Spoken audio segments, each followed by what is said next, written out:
Hey, good morning. Welcome. We're going to do a quick one this morning. We're in the book of Ezra, Ezra chapter 7. We're going to read verses 6 through 10.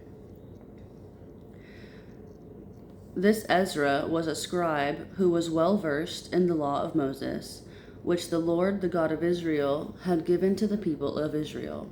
He came up to Jerusalem from Babylon, and the king gave him everything he asked for, because the gracious hand of the Lord his God was on him. Some of the people of Israel, as well as some of the priests, Levites, singers, gatekeepers, and temple servants, traveled up to Jerusalem with him in the 7th year of King Artaxerxes' reign.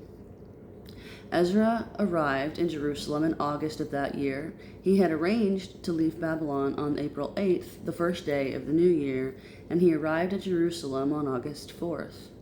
For the gracious hand of his God was on him. This was because Ezra had determined to study and obey the law of the Lord, and to teach those decrees and regulations to the people of Israel. Okay, so surprisingly, this is our reflection, when the initial invitation to rebuild was made by Cyrus, or rebuilding the temple, in chapter 1, many of the people failed to respond. They chose to remain in a depressing, though comfortable, lifestyle. Instead of making the long, hard journey back to Jerusalem to rebuild the temple and nation. We often choose what is comfortable over what we know is best for us. I know that's true. But sometimes what's good is the enemy of what's best.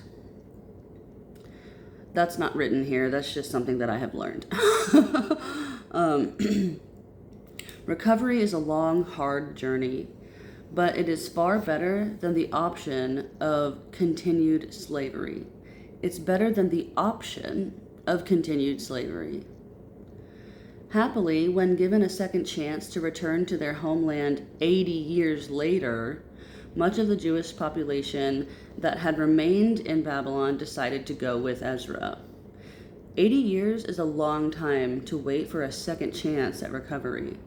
We need to take God's offer the first time around. Can you imagine 80 years? I knew this guy that didn't get sober until he was, I think, 70, 75, 80, something like that. He was a colonel. We just called him the colonel. And he lived out the rest of his days sober, like working a 12-step program.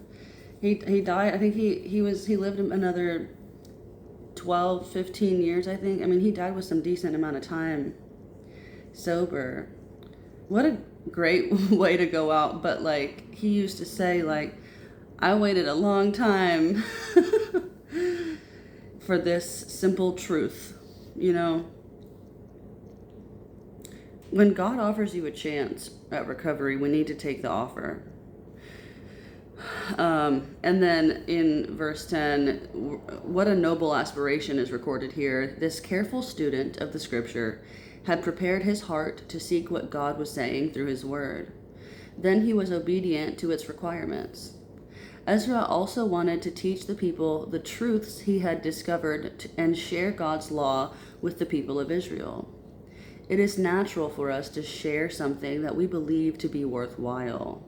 We should want to share our testimony of recovery to lead others to overcome their dependency.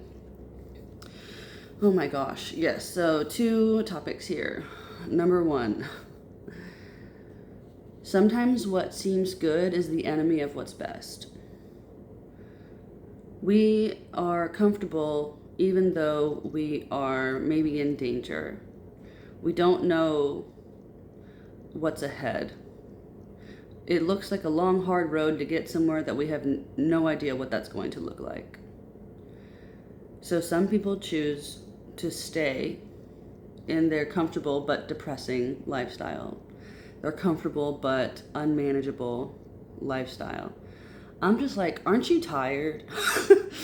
isn't isn't anything better than the way you were? Isn't anything better than what you are? Like, oh my gosh, being stuck in slavery of addiction, the chains of self-centeredness, the chains of self-will. Anything is better than that, but we don't see that. We have tunnel vision. We have tunnel vision. And when we're offered this freedom, yes, it's going to take hard work. But aren't you tired?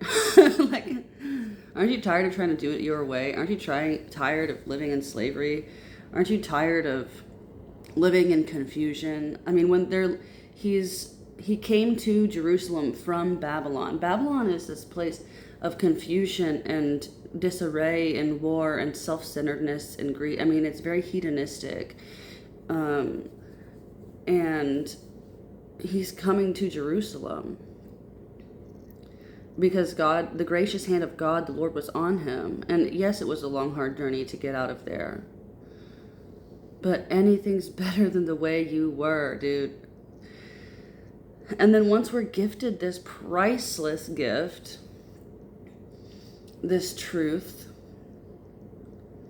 we're filled with this like desire, this gratitude for obedience, for this new way.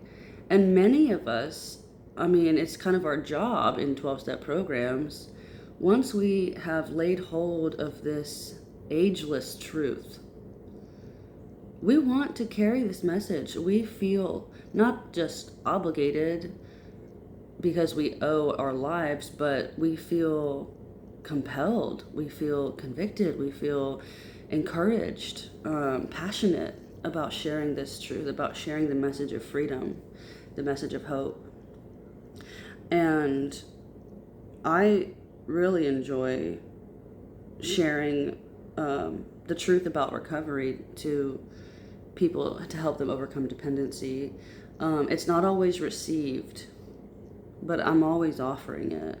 And although the people that I try to help don't always receive the help through my efforts, I am always fulfilled and I stay sober. We are living in the promised land. Those of us who have escaped confusion, escaped disaster, escaped hedonism, this self-centeredness, this tunnel vision. We don't see our options until someone sheds some light on it. So shed some light, be a beacon today. Don't wait 80 years for the next option, for the second chance. We don't know when recovery is going to come again. You may not be offered another chance to get sober. So stay here.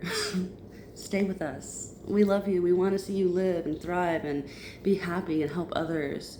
We want to make heaven crowded. We want to make the 12-step rooms crowded. We want to fill people with grace and dignity and hope. We want to be beacons. Okay, make it a great day. The choice is yours. Let's go out here and spread the good news.